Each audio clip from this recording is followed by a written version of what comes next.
Alright, this video is going to be about 5 dating tips or date tips. Now you say 5-star, how can the tips be 5-star?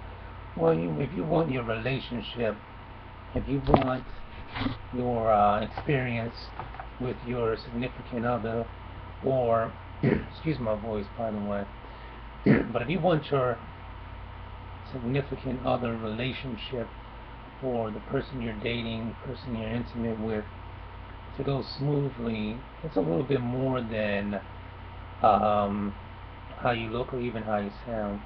Again, excuse my voice. Those who know me know exactly why my voice is like this, but hopefully you won't have too much trouble hearing me. Tip number 1 is communication. And communication is more than, saying sweet things or, you know, know when to say something. Communication is letting someone know exactly how you feel, through action, body language, speaking, tonality, everything. Communicate. Don't assume or try to make someone figure out what you're about, and try not to argue. Tip number 2 is honesty. Of course, when you're communicating, make sure you try to be as truthful as possible.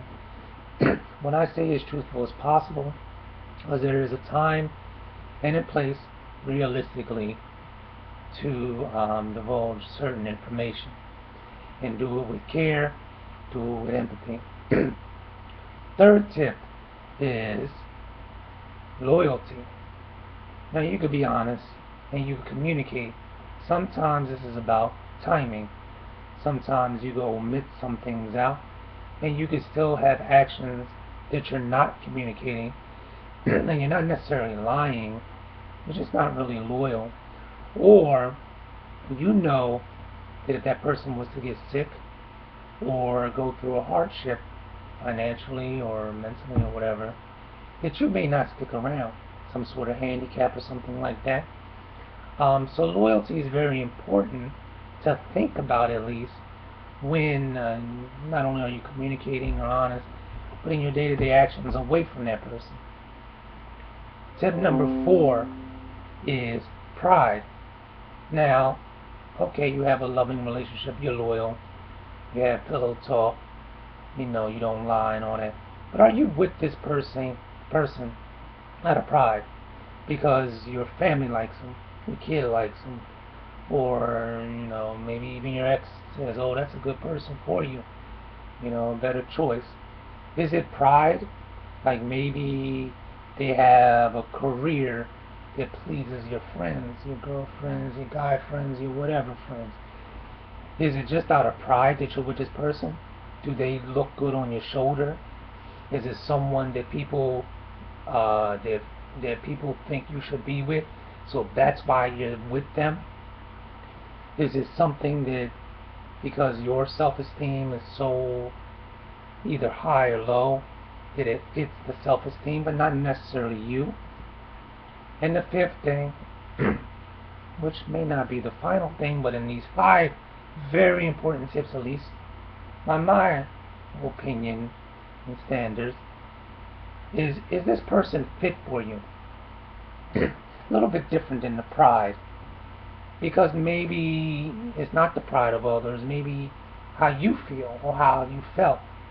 And maybe you're honest, you have good times, you're adventurous, you're spontaneous, you don't lie, you don't cheat, you don't do none of this. You're not just having kids because your kid wants a brother or sister, or your parents are aging and they want more grands or whatever else. But is this person fit for you? Did you outgrow this person? As time went on, and maybe you're not a 9-to-5 career professional and you want to start your own business, but this person is not that type of person, or just maturity wise, you no longer partying and drinking, this person is still out there in the clubs. Do you like to travel? Would you like to travel? And this person doesn't have an interest in that. or doesn't have an interest in anything diverse?